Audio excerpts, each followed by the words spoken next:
hermanos, tengo el privilegio de poder compartir con ustedes la palabra del Señor. Abramos la Biblia en Gálatas capítulo 3. Vamos a leer del versículo 6 hasta el 9, aunque mi prédica va a estar fundamentada en el versículo 6 nada más. Gálatas capítulo 3, versículo del 6 al 9.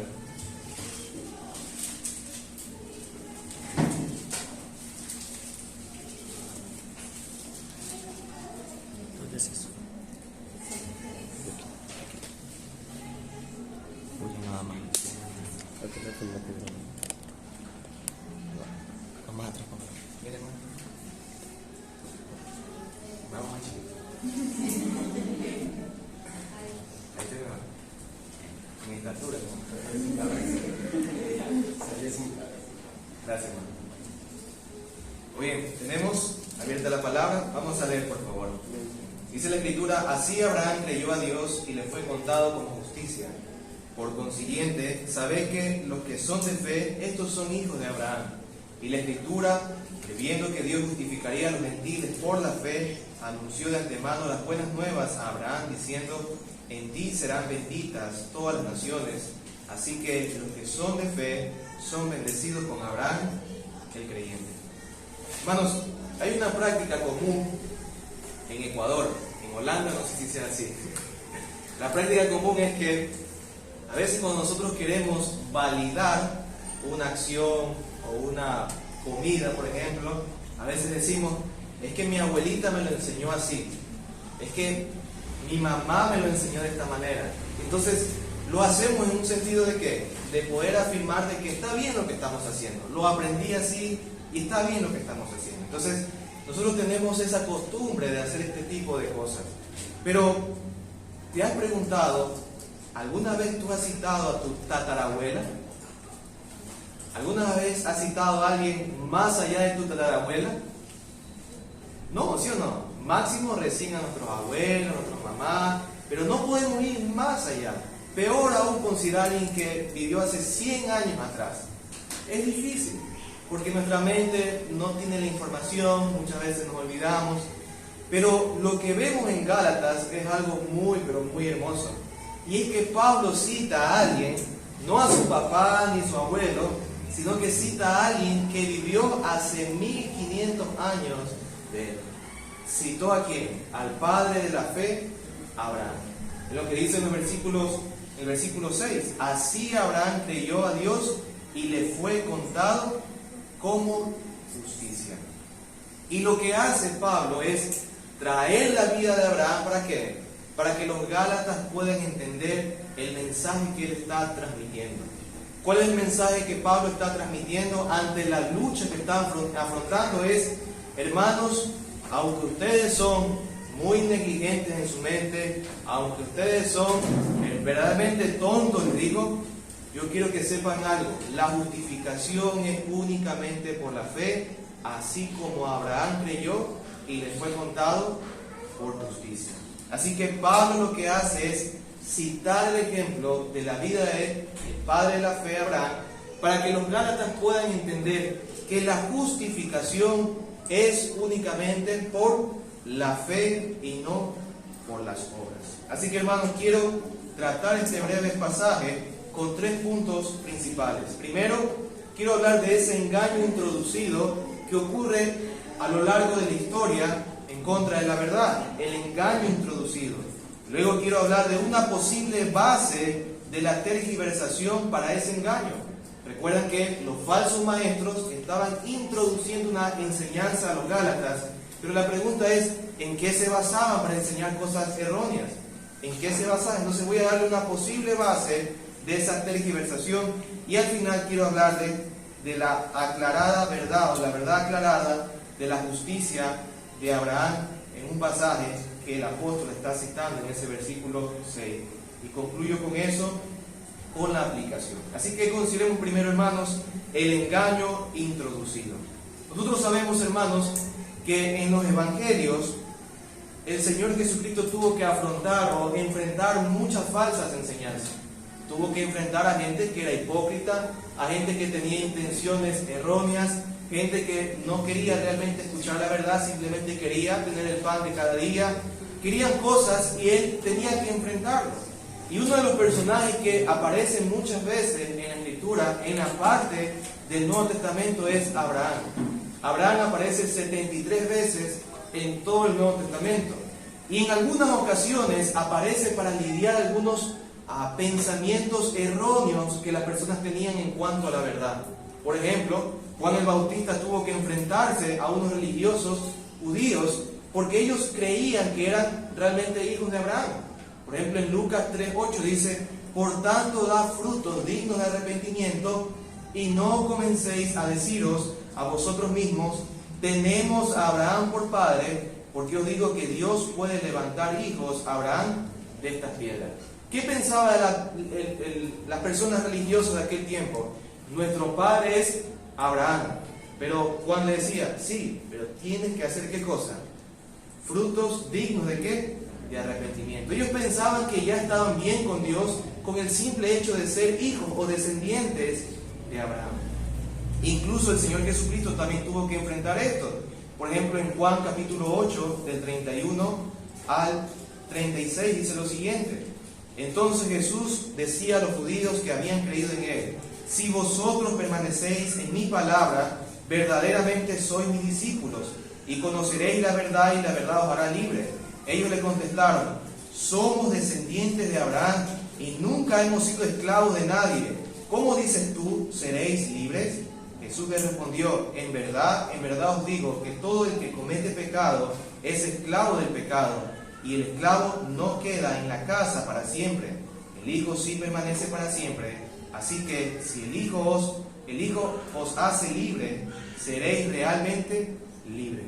Entonces observamos también que nuestro Señor Jesucristo tuvo que enfrentarse a una mente que decía: mi padre es Abraham, y por lo tanto, ¿esclavitud de qué?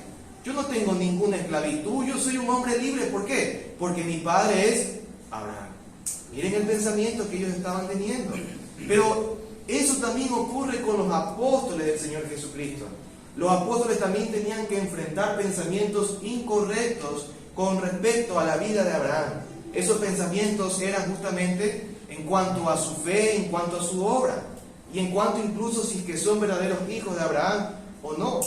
Romanos 4, del 1 al 3 dice lo siguiente: Pablo introduciendo el Evangelio, o introduciendo lo que implica una justificación por la fe, y hablándole a una iglesia muchos años después de escribir Gálatas, también les recuerda eso. ¿Por qué? Porque el pensamiento estaba equivocado en algunos. Dice la Escritura: ¿qué diremos entonces que halló Abraham, nuestro padre según la carne? Porque si Abraham fue justificado por las obras, tiene de qué jactarse, pero no para con Dios. Porque ¿qué dice la Escritura? Y creyó Abraham a Dios, y le fue contado por justicia. Pablo está afirmando lo mismo que enseñó en Gálatas años después.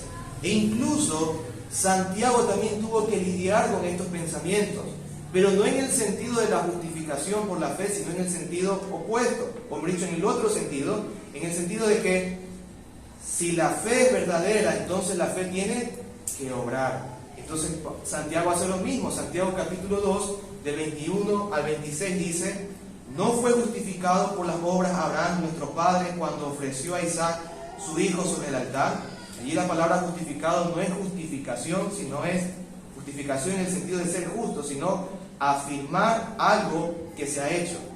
No fue justificado por las obras de Abraham nuestro padre cuando ofreció a Isaac su hijo sobre el altar.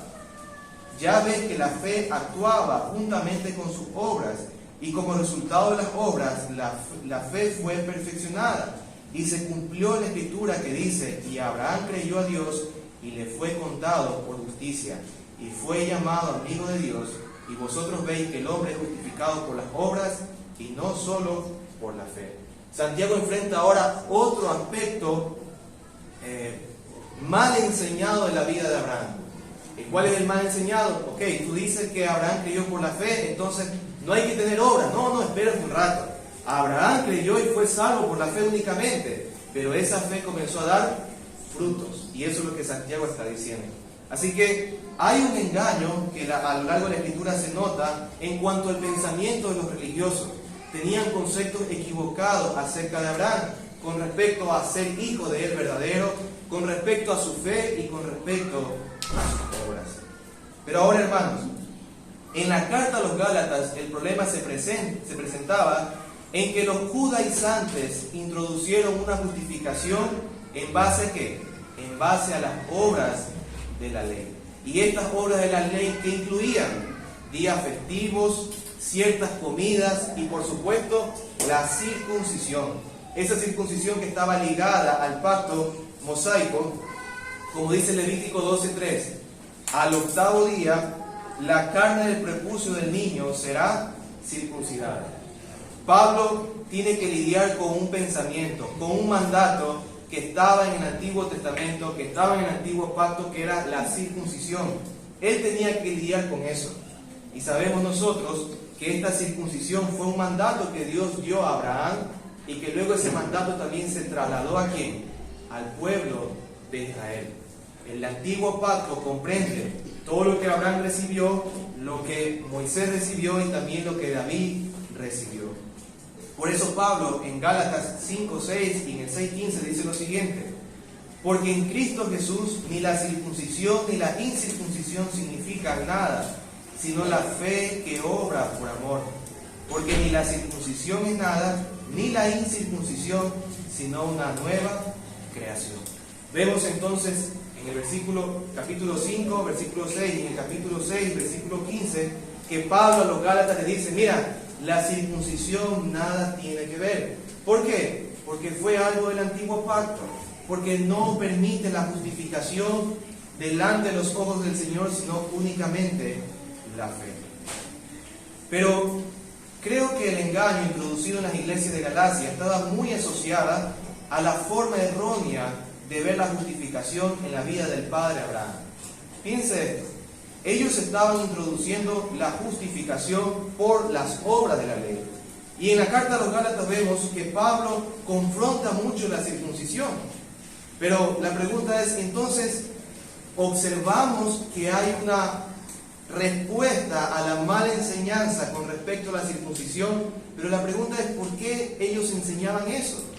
¿De dónde ellos tomaban la idea de que el hombre tiene que circuncidarse como parte de la justificación que podía alcanzar a alguien delante de los ojos del Señor? ¿Por qué tenían que circuncidarse? ¿Por qué tenían que practicar esto? Bueno, sabemos claramente que en la Escritura la justificación que Pablo presenta de Abraham no está basada en las obras, sino en la fe. Pero la vida de Abraham sí tuvo que lidiar ¿con qué? Con la circuncisión. Él tuvo que practicarla. La vida de Abraham está muy asociada con la circuncisión. ¿Por qué? Porque la circuncisión, ¿dónde empieza? Con la vida de Abraham. Allí empieza. Entonces, lo que Pablo hace y demuestra es que, dado la vasta gama de versículos que presenta la circuncisión, y dado que toma casi 2 capítulos de hablar de Abraham, creo yo que hay una asociación allí en cuanto al mal pensamiento que estos judaizantes tenían con respecto a Abraham y su circuncisión. Entonces lo que Pablo hace directamente es decir: voy a citar ¿a quién? A Abraham, y van a observar que la justificación es únicamente por la fe y no por las obras, aun cuando Abraham tuvo que circuncidarse.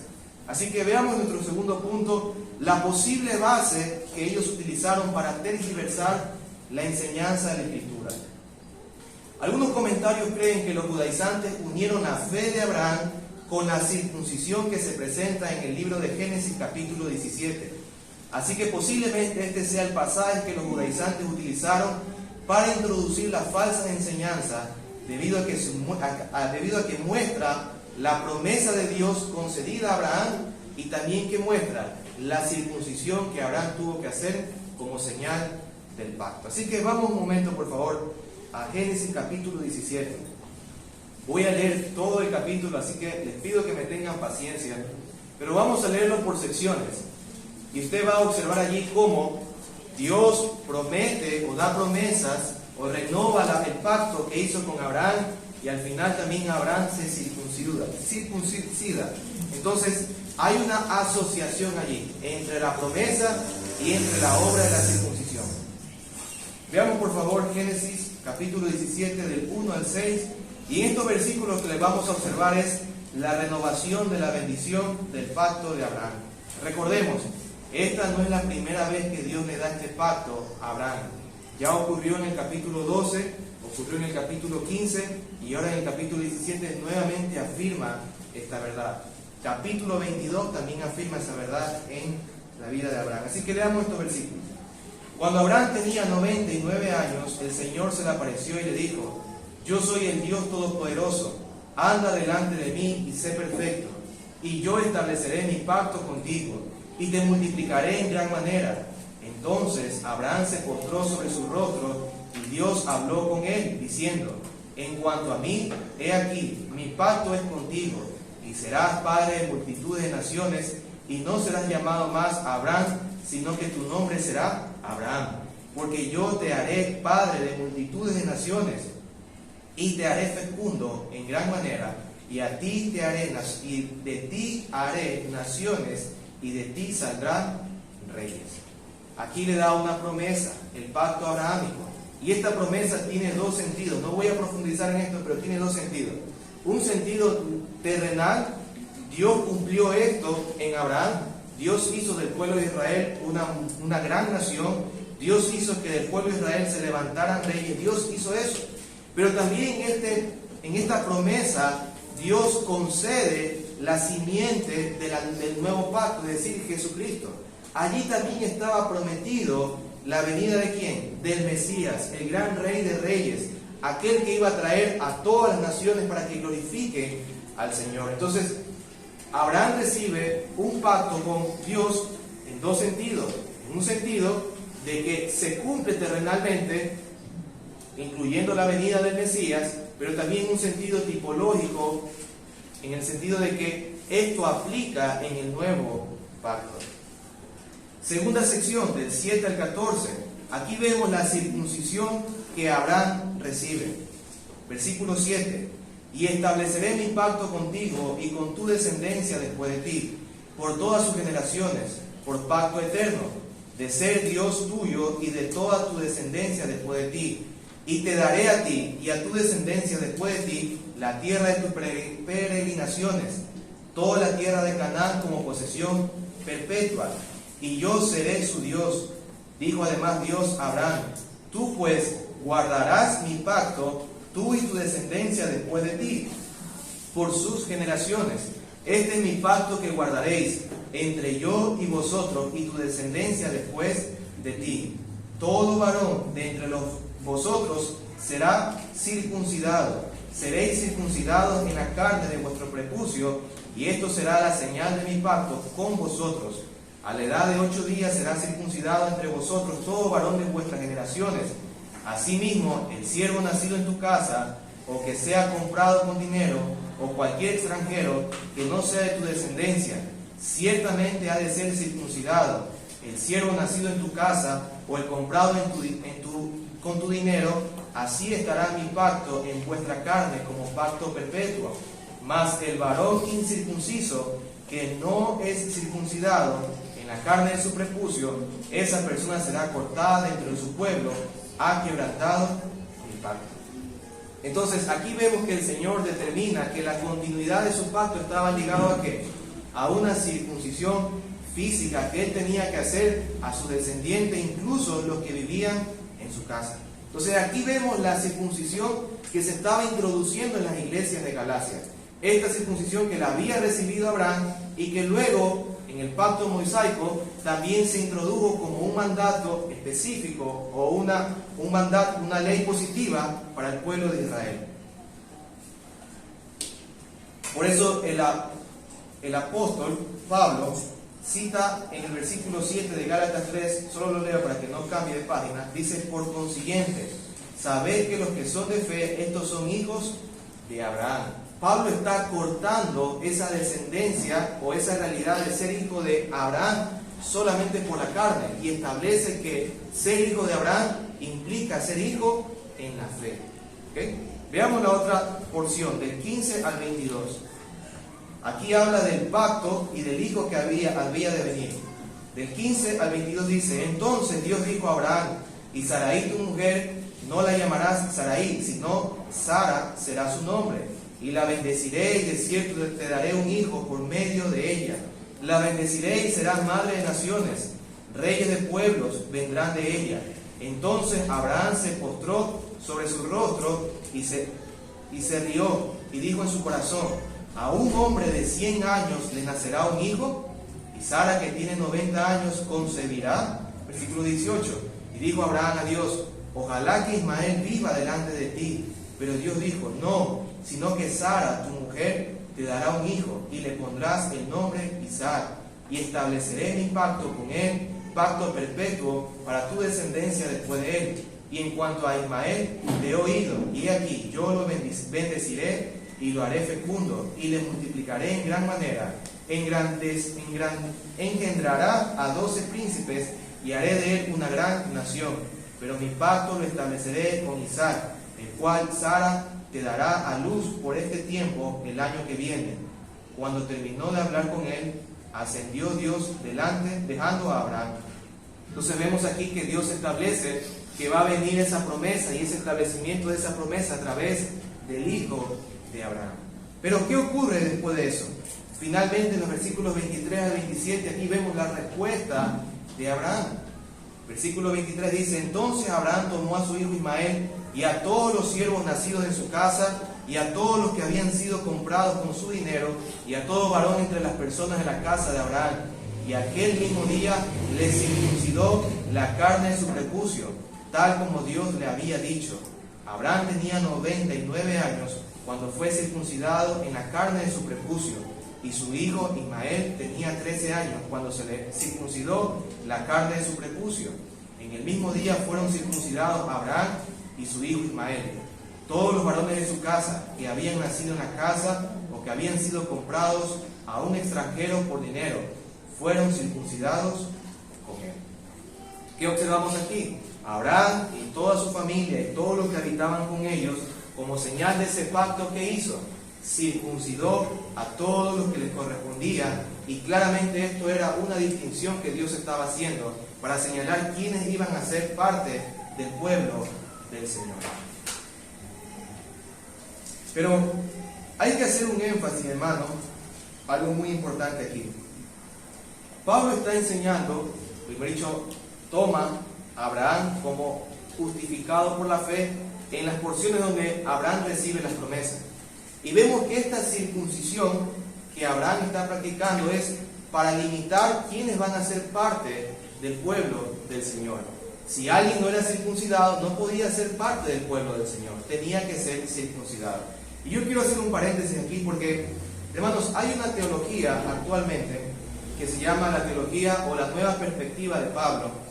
Esta teología, si alguno la conoce, presenta de que el hombre en realidad tiene que hacer obras de la ley para alcanzar su justificación. Y presenta que estas obras de la ley solo eran para pertenecer al pueblo de Dios y no en el sentido de alcanzar la justificación de Dios. ¿Qué dicen ellos? Mira, lo que Pablo hablaba en Gálatas, eso de circuncidarse y todo, no era para justificación. Pablo no está diciendo no se circunciden, no guarden las obras de la ley para alcanzar justificación, sino que no hagan eso. ¿Por qué? Porque pueden ser parte del pueblo de Dios solamente creyendo. Pablo dice esta perspectiva, que esa es la forma en la cual ellos enseñan, que Pablo está enseñando una confusión en cuanto a la justificación por la fe. Los reformadores establecieron que la justificación es un sentido jurídico de que Dios nos declara a nosotros justos, pero la nueva perspectiva de Pablo dice no es así. La justificación que está presentándose en Gálatas simplemente es ser parte, por medio de las cosas, de las obras de la ley, parte del pueblo de Dios. Así como la circuncisión, cuando Abraham la practicó, limitaba quienes iban a ser parte del pueblo de Dios. Un resumen, por ejemplo, de este entendimiento dice lo siguiente: la nueva perspectiva sobre Pablo sostiene que los oponentes de Pablo en un sitio como Galacia no hubieran sido legalistas, porque ya de entrada los judíos no lo eran. Piense esto: Esta nueva perspectiva toma mucho de la carta a los Gálatas y también la carta a los Romanos para decir, cuando Pablo exhorta a que no sean salvos por las obras de la ley, no está hablando de que los judíos en un sentido eran legalistas o que los judíos querían alcanzar una justicia de Dios. Eso es lo que ellos dicen.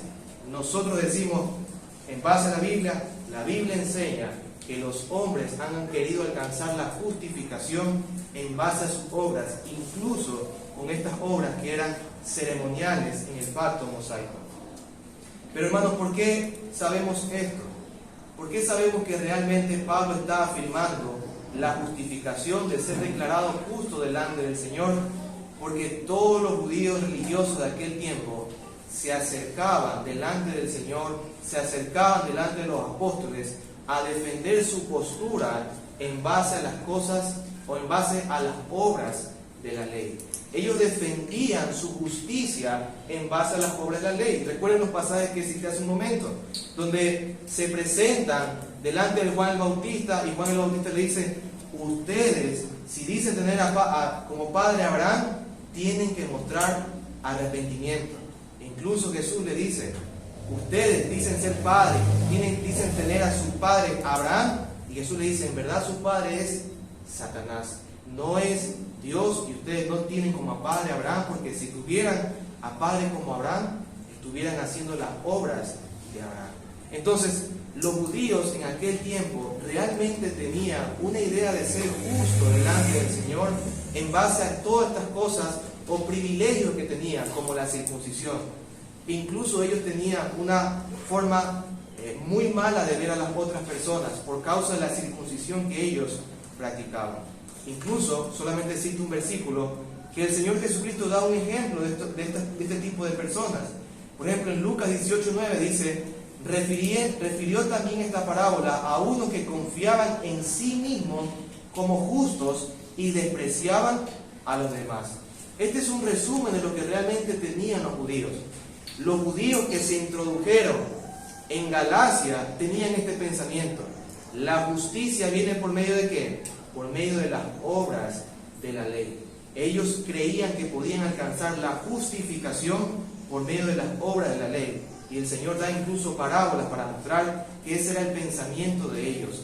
Que ellos querían tener una posición delante de Dios favorable en base a la circuncisión, en base a que recibieron la ley de Dios, en base a que eran hijos de Abraham.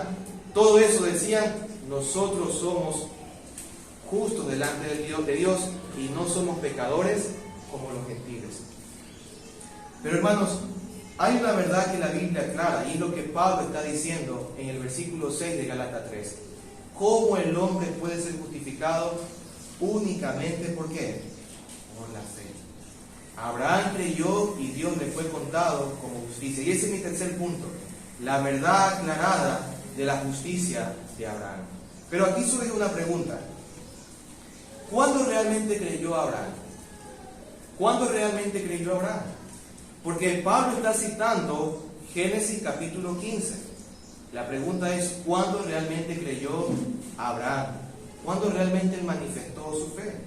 Permítame mostrarle el inicio de la fe de Abraham, basándome en esto. En Hebreos 11:8, la Escritura dice claramente, por la fe Abraham, al ser llamado, obedeció, saliendo para un lugar que había de recibir como herencia, y salió sin saber a dónde iba.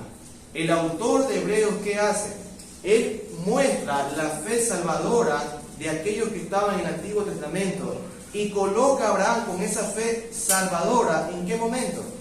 Cuando él salió de la tierra de sus padres a buscar esa herencia prometida por el Señor. Y eso no está en Génesis capítulo 15 que está citando Pablo, sino que eso está en Génesis capítulo 11. Veamos por favor Génesis capítulo 11, y aquí vemos en un sentido general la fe de Abraham. Génesis capítulo 11, versículo del 27 al 32.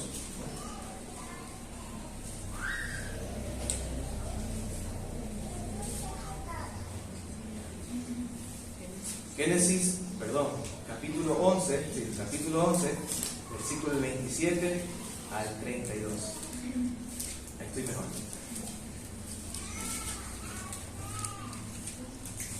Génesis 11, del 27 al 32. Y aquí vamos a observar, hermanos, un resumen de lo que hizo Abraham en cuanto al mandamiento que recibió y que él creyó. Dice el versículo 27, estas son las generaciones de Taré. Taré engendró a Abraham, a Nacor y a Harán. Y Harán engendró a Lot. Y murió Harán en presencia de su padre Taré, en la tierra de su nacimiento, en Ur de los Caldeos. Y Abraham y Nacor tomaron para sí mujeres.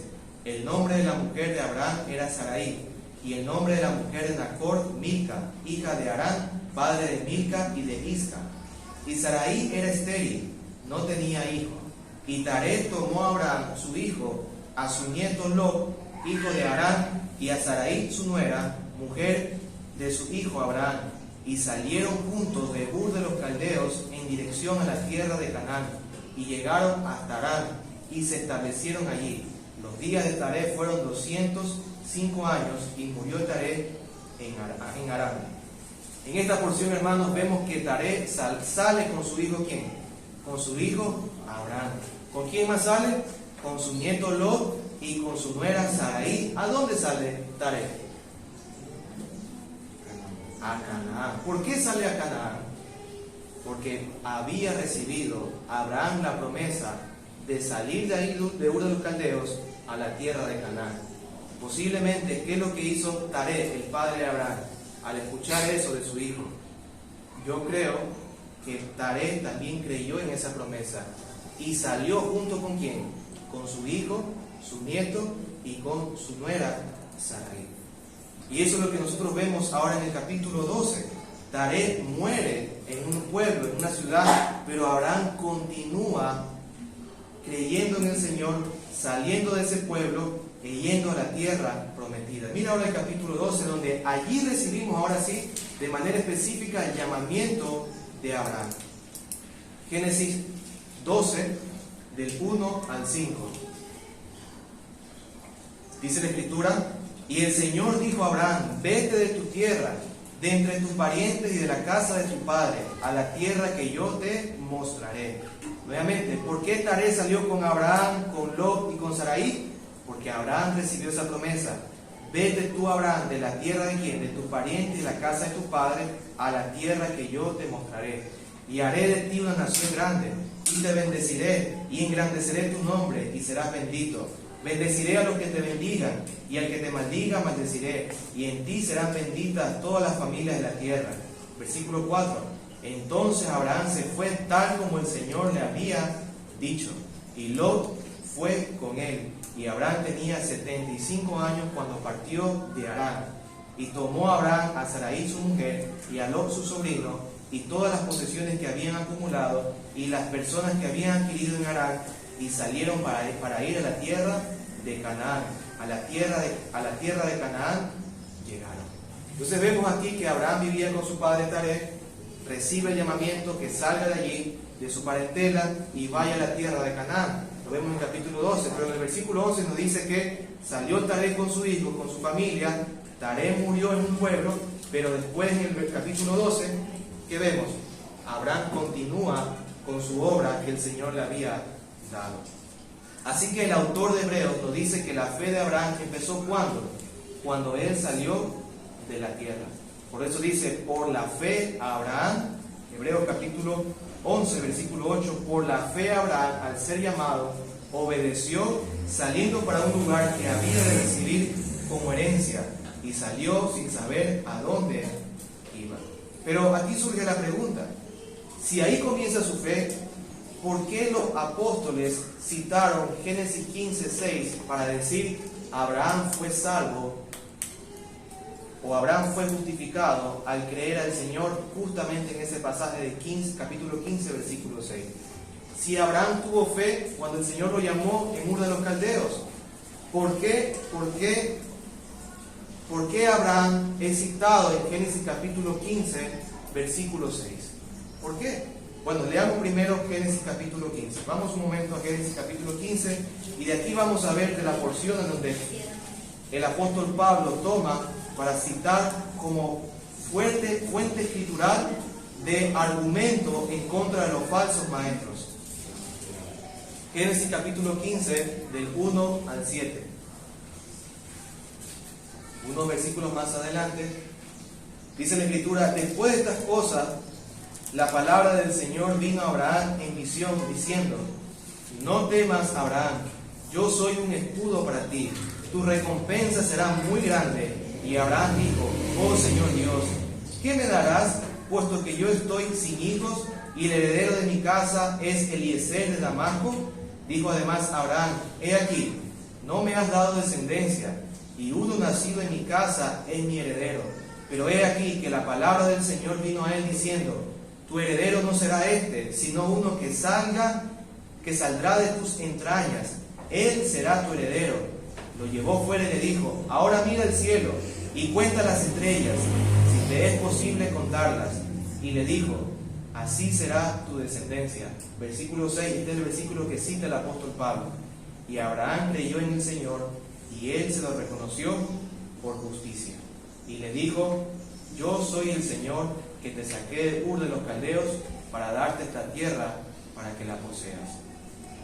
Hermanos, aunque los anteriores pasajes desde Génesis capítulo 11, capítulo 12, 13, 14 y antes del 15 demuestra, 15:6, antes de esos versículos, demuestra que Abraham tenía fe. Aquí hay algo muy particular que el Espíritu Santo está haciendo a través de Moisés, y está afirmando la justificación que Abraham tiene. Pero lo hace ¿por qué? Porque en este pasaje, en el versículo 4, se presenta de manera escritural, se presenta la simiente prometida. Mire lo que dice nuevamente el versículo 4 de Gálatas, de Génesis 15:4. Pero he aquí que la palabra del Señor vino a él diciendo: tu heredero no será este, sino uno que saldrá de tus entrañas, él será tu heredero.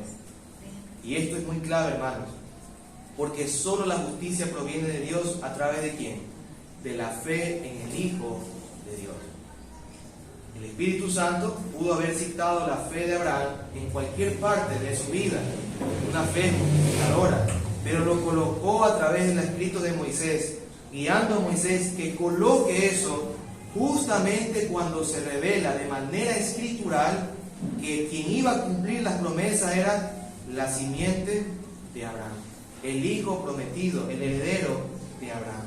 Así que vemos aquí, hermanos, que en este pasaje y en su alrededor no hay circuncisión que pueda alguien decir: Abraham creyó y mira, hizo la circuncisión, o Abraham creyó y mira las obras, sino que lo deja específicamente allí de que Abraham creyó y fue justificado delante del Señor. Por eso los autores del Nuevo Testamento toman ese versículo como la base para su defensa ante aquellos que dicen: tienes que creer y tienes que hacer también las obras de la ley. Entonces los autores del Nuevo Testamento, guiados por el Espíritu Santo, ven la escritura del Antiguo Testamento y dicen: este pasaje que está en Génesis 15 me demuestra claramente que no hay ninguna asociación entre la circuncisión que ustedes están demandando con la fe que también deben de vivir. El hombre es justificado únicamente por la fe, así como Abraham, el padre de la fe, creyó y fue justificado por esa fe que tenía en la promesa. Y esto es lo que Pablo quiere que entiendan los Gálatas: cómo realmente el pecador puede ser justificado. Y nuevamente, no es una confianza en las obras, sino que es una confianza en Jesucristo. Yo no sé si usted ha experimentado debates teológicos bien fuertes. Al menos a veces es un poco difícil debatir con algunos que tienen un gran error doctrinal y herético, como por ejemplo los testigos de Jehová. Son muy cerrados en su pensamiento y en la forma de expresar su enseñanza, pero ellos utilizan muchos pasajes de la Escritura que pareciera que estén diciendo la verdad, pero cuando tú vas a la Escritura, tú logras ver que no están diciendo la verdad, sino que realmente la verdad está muy clara, simplemente que ellos no la están viendo como debe ser vista. En Gálatas el apóstol Pablo se enfrenta a gente que conocía el Antiguo Testamento, Piense esto, gente que dominaba muchas cosas en el Antiguo Testamento y comienza a decir, mira, tienes que circuncidarte, comienza a mostrarle mucha evidencia. ¿Y qué hace Pablo? Pablo va a un pasaje clave del Antiguo Testamento para mostrarle de manera sencilla que la justificación es únicamente por la fe. Hermanos, esta es la explicación de este pasaje. Así que ahora consideremos dos aplicaciones para estas verdades.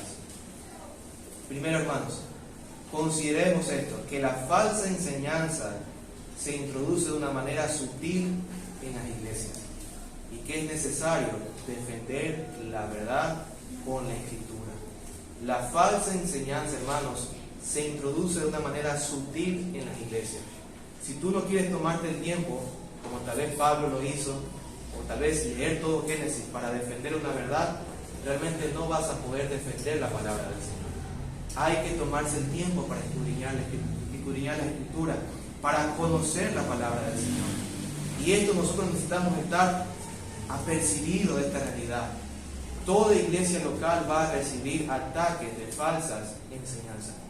Toda iglesia local va a ser un punto para Satanás de poder introducir falsas enseñanzas de tal manera que la gente pueda desviarse de la verdad del Evangelio. Escuche esto. Estos falsos maestros, siempre van a utilizar la Biblia para sostener sus verdades, pero en realidad no están predicando la verdad de Dios. Apelar a la palabra es un mecanismo utilizado por Satanás desde el huerto del Edén, y él continúa haciendo esto el día de hoy.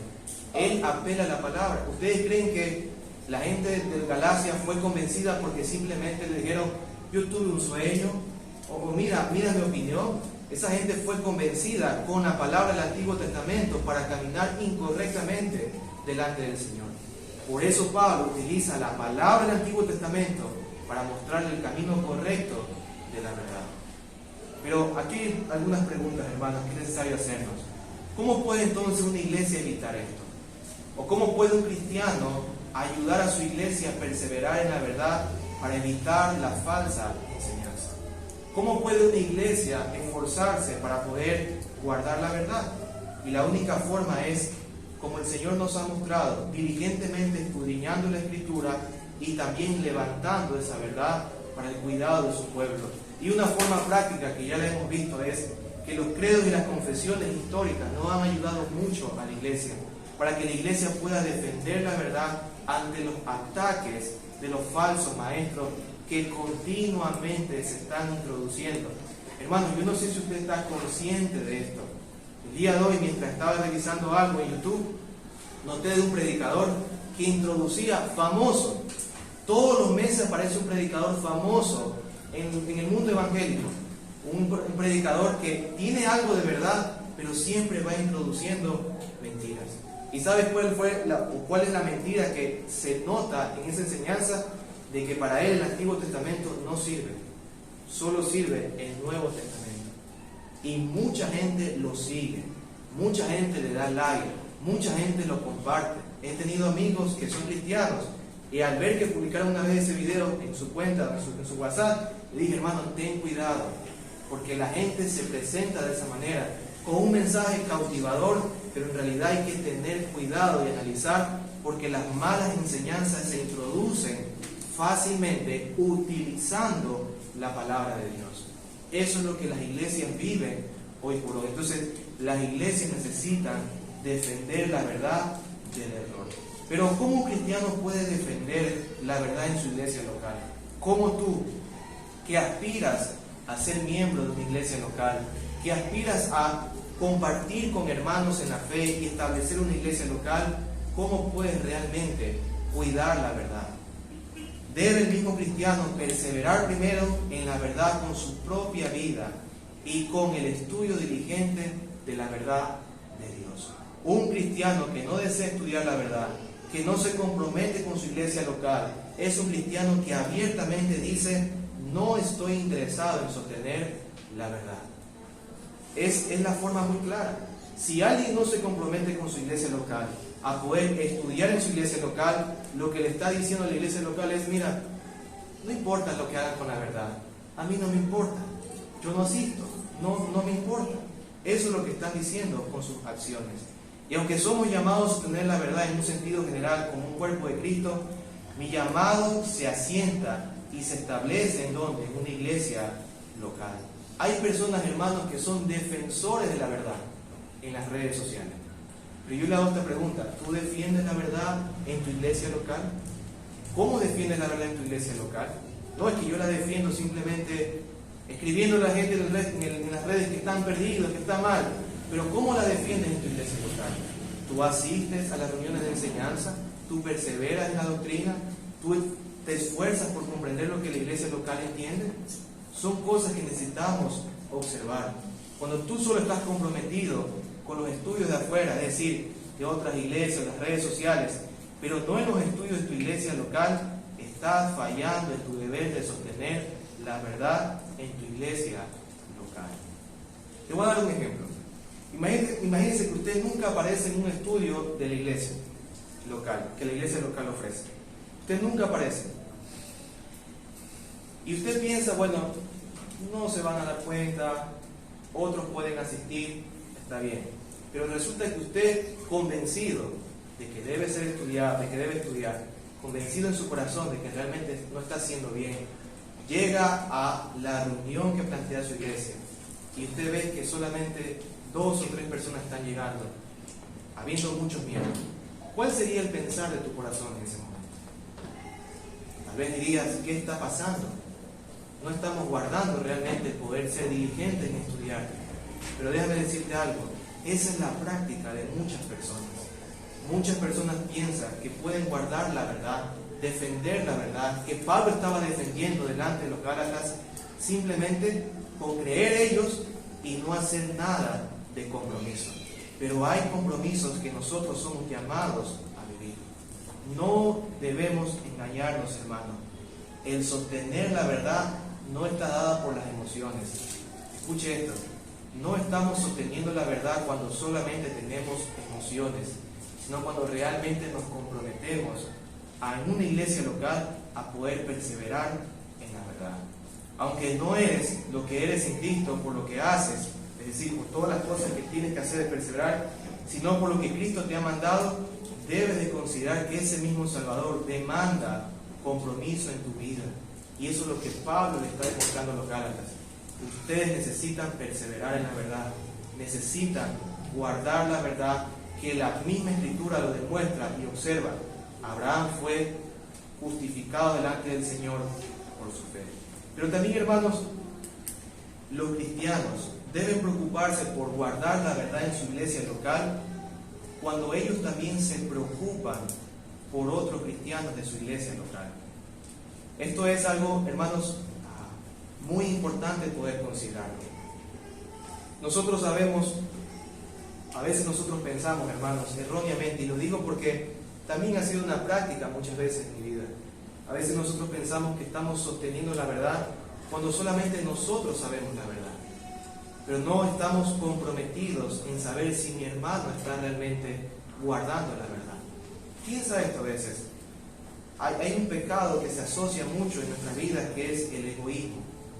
Nosotros a veces nos sentimos muy bien cuando ya hemos recibido la verdad y decimos: yo ya conozco la verdad, ahora puedo defender la verdad. Pero mi pregunta es: ¿tu iglesia local, en los que están en la iglesia local, conocen la verdad? ¿Defienden la verdad? ¿Cómo se ve el egoísmo en ese sentido? Cuando tú dices: yo ya aprendí lo que el hermano o lo que el pastor me enseñó, ya no me preocupo por nada. Yo ya estudié lo que el hermano enseñó, no me preocupo por nada. Si alguien viene, está bien. Si alguien no viene, me da igual. El egoísmo, en ese sentido pecaminoso, de que nos lleva a pensar de que cuando yo he estudiado, cuando yo ya he asistido, ya he cumplido, eso es algo incorrecto. ¿Por qué? Porque nosotros en una iglesia local necesitamos preocuparnos para que los hermanos puedan conocer la verdad del Señor. ¿Qué pasa cuando alguien falta a una reunión de una iglesia local? ¿Qué pasa cuando alguien se pierde un estudio de la iglesia local? Mi pregunta es, y pregúntate en tu corazón: ¿te has preocupado por llamar a esa persona? ¿Te has preocupado por saber qué está pasando con esa persona? Porque eso también es guardar la verdad, hermanos. Yo quiero que mi hermano también sepa la verdad. Y si no ha venido a un culto, no ha venido a un estudio, ¿por qué será? Debe haber una preocupación, hermano. No debe haber simplemente un yo ya estudié y ya se acabó, ya cumplí. Esa no es la forma en la cual la iglesia local debe de perseverar en la verdad. Por eso miren lo que dice Hebreos 10:24. Y consideremos cómo estimularnos unos a otros al amor y a las buenas obras. Es decir, yo no solamente soy yo en una iglesia local, soy yo y aquellos que pertenecen a esa iglesia que el Señor me ha regalado y en la que el Señor me ha puesto. Pero consideremos ahora una segunda aplicación que va conforme a la enseñanza también. Considera, amado oyente, el llamado que el apóstol hace aquí al presentar la justicia de Abraham únicamente por la fe. Y ese llamado es a no confiar en tus obras, sino a confiar únicamente en la obra del Señor Jesucristo. Este es el punto crucial que Pablo combate y que deja en claro que a todos los pecadores buscar la justicia a través de la obra de la ley es un gran error. Nadie puede alcanzarla por sus obras. Pero antes de afirmarte que no es por las obras la salvación, quiero exhortarte para que puedas buscar realmente la salvación. Miren, si yo enseño que la salvación no es por las obras de la ley, como la palabra enseña, es una verdad que va a ayudarte, pero hay algo todavía, hay un muro todavía que hay que derribar. ¿Y sabes cuál es ese muro? Que no quieres buscar la salvación. El muro es que no quieres realmente buscar la salvación. No eres alguien que en tu corazón dice, yo he venido hoy para escuchar lo que Dios realmente quiere en mi vida. Yo he venido hoy para saber cómo puedo ser salvo. Es verdad que tenemos que saber realmente cómo podemos ser salvos, pero la pregunta es, ¿estás anhelando eso en tu vida? Así que quiero primero asumir que tu corazón está despreciando tanto al Salvador que la idea simplemente de pensar en una salvación para tu vida no es cosa en la cual medites. Y esto es para todos, tanto adultos, niños y jóvenes. Voy a asumir que en tu corazón estás despreciando tanto la salvación gratuita que el amoroso Salvador ofrece a rebeldes de corazón. Y para esto quiero que observes, en un momento, hermanos, voy a describir lo que ha pasado en la cruz del Calvario. Aquella cruz donde el más vil de la sociedad era expuesto a una muerte lenta, dolorosa, repugnante, vergonzosa y cruel. En aquella cruz, querido amigo, que desprecias tanto al Señor, en aquella cruz hubo una persona vestida de humillación y de humildad, de dolores y debilidades, que voluntariamente renunció a su posesión de gloria y majestad.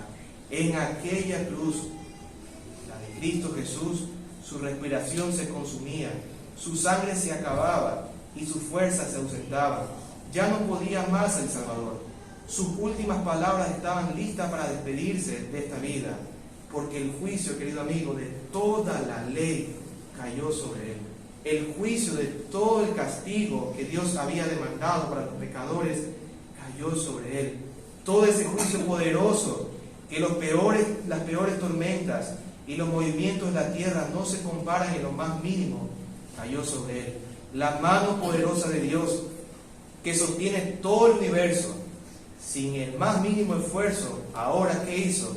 Empuñó una espada que atravesó al Salvador y le quitó la vida por causa del pecado de su pueblo. Hermanos, amigos, pecar contra Dios no es algo ligero, no es algo concebible por nuestra mente débil. Lo único que podemos decir es que es una cosa horrenda, indescriptible e inconcebible, que solo puede ser contemplada al ver al Hijo de Dios muerto en una cruz. Debemos recordar, querido amigo, que a Cristo no lo mató el hombre, sino que lo mató la culpabilidad de su pueblo. No la culpabilidad de su pecado, porque él no tenía pecado, sino la culpabilidad de ¿quién? De su pueblo, porque él nunca pecó. Aquel pueblo que él iba a redimir, por quien Cristo dio su vida, estaba conformado por los pecadores como tú, que un día se acercaron en arrepentimiento y fe a encontrar la esperanza en Cristo Jesús. Es por eso, querido amigo, te ruego también como un pecador, como alguien débil, como alguien que también estuvo en esa condición perdido, a que vengas a Él y que te pongas a cuentas con el Señor. Tú no sabes lo que es enfrentar el juicio de Dios. No sabes lo que es considerar que tu alma sea puesta en pie delante del Señor y comiences a rendir cuentas a aquel que despreciabas tanto. No sabes lo que significa realmente experimentar tu debilidad delante del Señor y la grandeza del Señor, no en el sentido de bondad para contigo, sino de un juicio verdadero. Tu duro corazón realmente no podrá sostener ese juicio del Señor. Así que, querido amigo, que has despreciado con tantas fuerzas en tu corazón a Cristo, el Salvador, considera por primera vez mirarlo a Él mediante la fe. Si no has creído, si no has puesto tu confianza en Él, por primera vez te pido y te ruego que puedas confiar en Él, que puedas pensar un momento realmente que tu vida está en una condición terrible, que tu vida ha venido despreciando constantemente al Señor y que la única cosa que tienes que hacer realmente es acercarte a Él. Así que al igual que Abraham, cree hoy en el Salvador que ha sido expuesto. Cree solo en la fe de la obra de Cristo Jesús. Pon tu fe únicamente en su obra. Cree que no hay nada bueno en ti para poder llevarte a la gloria o verte justo delante del Señor. Todo te condena. Lo único que puedes hacer es creer en el Señor Jesucristo. Cree como Abraham, que vivía en una tierra de idolatría y abandonó su pecado por confiar en el Salvador. Cree como Abraham, que fue justificado únicamente por la promesa del Hijo de Dios. Cree en Jesucristo. Él es suficiente para tu alma, para llevarte de la muerte a la vida. Cree en Él, porque Él está deseoso de salvarte. Él realmente quiere salvarte y Él entregó su vida por pecadores como tú y como yo, para poder perdonar nuestros pecados. Y piensa esto: no hay nada que podamos hacer en nuestras manos. No hay nada que tú puedas presentar. Lo mejor de ti, lo mejor de mí, no sirve de nada. Lo único que necesita es confiar en el Señor Jesucristo. Y no importa la edad que tienes, necesitas al Salvador. Aquellos jovencitos, a ellos les digo, necesitan al Salvador. Si lo has rechazado tanto, debes de saber que necesitas hoy confiar en Cristo Jesús. Oremos por